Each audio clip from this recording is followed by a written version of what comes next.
And now to the revelations that are coming out of a new investigation into America's adoption system. A recent report by Reuters reveals that parents who are unhappy with their adoption are turning to popular online sites like Craigslist, Facebook, and Yahoo in an attempt to find a new home for their adopted children.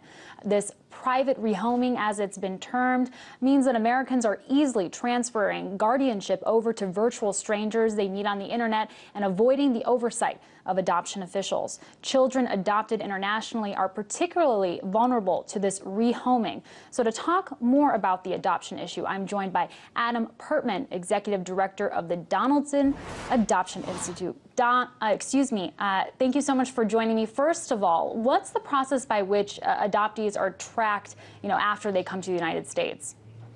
Well, the adoptees are not typically tracked once they come to the United States. Once you adopt a child, they're your child, just as surely as in law, just as surely as you give birth. Now, that said, there are monitoring systems that some countries impose. The children almost always come through an adoption agency, and there are checkups on that sort of thing. So this rehoming phenomenon, as unnerving as it is a rare occurrence and is not part of the system per se. It's very decidedly something that's disturbing that's happening outside of the system. Sure. And Adam, this report has revealed that international adoptees are especially vulnerable to being rehomed.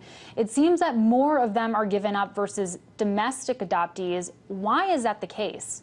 This is a little complicated. I'll try to boil it down. Essentially, most adoptions in America are from foster care, which means that there's a system in place to get services, to get help. If an adoption does disrupt, there's a place for the child to go. Infant adoption, baby adoptions, don't occur very often, but generally speaking, those are children who weren't abused or neglected, and unlike international adoptees, they weren't institutionalized. So looking at the population of international adoptees, increasingly, just in the last several years, these are more and more children who are older, who have special needs, who have reactive attachment disorder.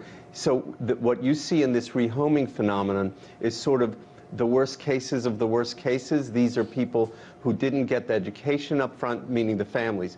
They can't find the supports to help their children, and they are at wit's end. This is not defending them. They are at wit's end what to do for their children and to integrate them in their families. They don't know where to turn, and so they find drastic measures like this rehoming. And Adam, legal adoptions are supposed to be handled through the courts, and prospective parents are supposed to be vetted. But can you talk about how parents are really able to get around this oversight? Sure, and by the way, it's not just in the adoption realm. I mean, you hear of people turning over custody of their child to their aunt, to their uncle, to a good friend while they go out of the country for 3 years. So there are mechanisms, legal mechanisms, to turn over custody of your child. It's a simple power of attorney. It's unfortunately, it is easy, and it's generally just a few paragraphs, and you sign on the dotted line. The problem is that these kids have problems. So when you are turning over the child, even if it's for the best motives, and I'm not saying that it always is, but even if it is, how do you know that the next parents will have the wherewithal to take care of those issues if you could not? Right. And of course, we know that a lot of these rehoming adoptions are being mediated, if they're being mediated, through online forums. Can you talk about how problematic that really has been in trying to regulate this kind of activity? Well, this is pretty new. These sorts of activities are not commonplace. Again, they're pretty unusual. They're happening, so we need to address it, but they're pretty unusual. So what we do know is that the internet per se, and I invite people to go to our institute website, adoptioninstitute.org, and we've done the first big report, study, research on the internet's impact on adoption. It's called Untangling the Web, and it's there. And we're going to put out a second-year study in about a month. But the bottom line is that the internet has transformed adoption practice in many, many, many ways. It has transformed many other realms.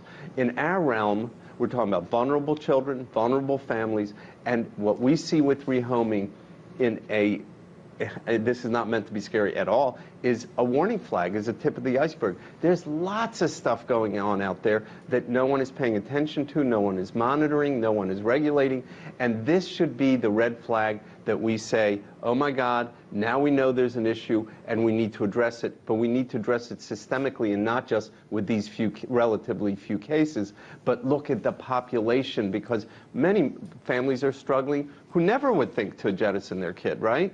So what are we doing for them? And so this should lead to all of us to look at what are we doing for children, vulnerable children? How do we help them? And this is the warning flag that tells us that there's something to be done.